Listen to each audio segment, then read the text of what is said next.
Greeting, fellow being beyond the fourth wall, also known as YouTube. Hope you have an awesome day. And if you do sleep well tonight, awesome. For those of you who are keeping me up with your fireworks and loud music or whatever, knock that off. Please. Thank you. That wasn't exactly what I was going to cover, but that's kind of happened. So, a couple things came to mind to me today.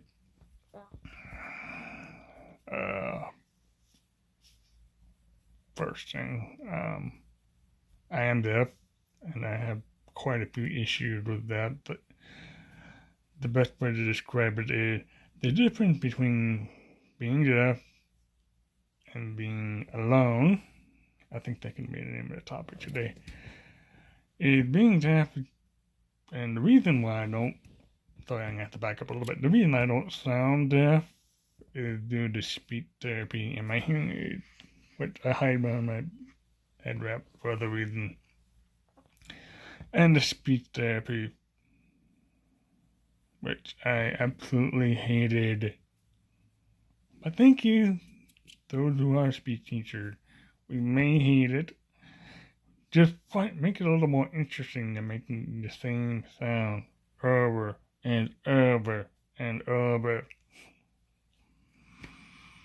But to those that do meet me for whatever the first time or whatever, when they finally find out that I am deaf, a little dialogue occurs, and then there's my own mental monologue going on alongside of it. So we'll go something along the lines of this. Oh, I didn't know you're deaf. Yeah, kind of born that way. And in monologue, it's like, okay, I can forgive you. The whole point was for you not to notice. And then they may say something along the lines of, gee, it must be awesome being deaf, because then you can just turn off your hearing aid and not have to listen to all the sounds around you. I usually respond something along the lines of, no, not really, it's actually quite worse. My inner monologue is like, okay, I can forgive you for being ignorant. Now you're just flat out being slow and stupid. Please forgive me if you are slow and stupid. I'm sorry. I'm just trying to keep this clean while venting a little bit. Because here's what's happened. Okay, if you're on a computer, here's what I want you to do. Clap your hand real loud. You probably heard that. Now go get some headphones. You know, the sound suppressing type. Put them on. Do the same about a clapping as you did beforehand. Did you hear it? Probably not, but it just still existed. Vibration. Sound is vibration. There's no other way to describe it. And then there you go. And then you might wonder along the line of they might take it the other way. It must suck going swimming. Oh, absolutely. Sorry, it didn't go that way. It probably went, I don't know which way it was. I kind of got lost. Okay, here's what it was. They asked you what it's like. Okay. And a lot of deaf people, depending on their range of hearing, mine is moderate to severe. Severe without my hearing aid, moderate with them on. But they'll ask you to describe it to you, which is, I enjoy doing this because they don't quite fully understand this. So imagine being in a pool, Olympic size, wherever you have available to you. But for argument's sake, let's say an Olympic size pool. You have to be the only one in the pool, otherwise this doesn't work effectively.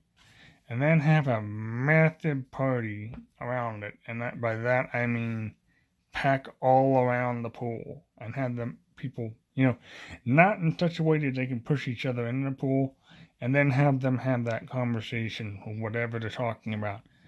And then dive underwater. That is the best way I can describe to you what it is like.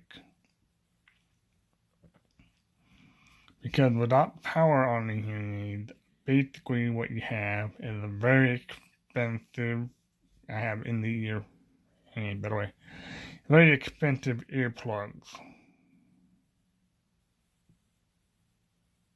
Yeah.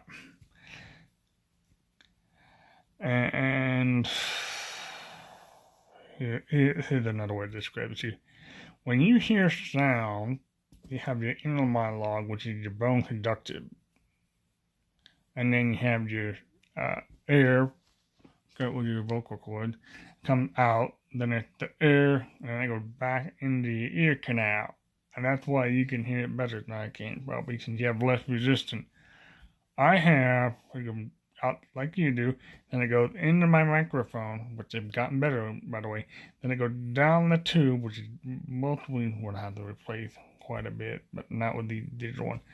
Then it gets converted from the microphone to the tube, because they got a little converter in there, and then it goes down the tube into my ear. It takes just about the same amount of time, but it takes a lot of processing power. And having a loud crowd is a nightmare for me, because, well, it would be for anyone else, but being able to hear people and then have to deal with the background noise all the time, annoying.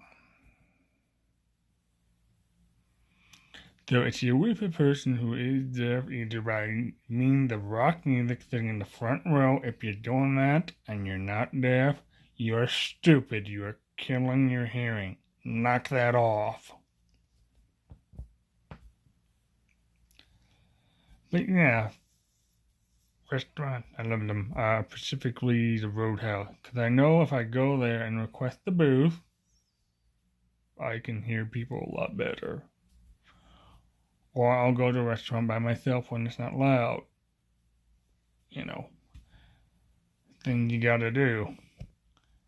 And going back to the original question, is deaf better than being alone? Or whatever it was. So like, no. Being alone is a choice. Being deaf is something that is given to you. Or in the rare cases, progressives through rock concerts, or not wearing your hearing protection when you're going shooting, or in the military. I don't think they do that, but don't quote me on that. And it's very frustrating to explain to a hearing person when I work,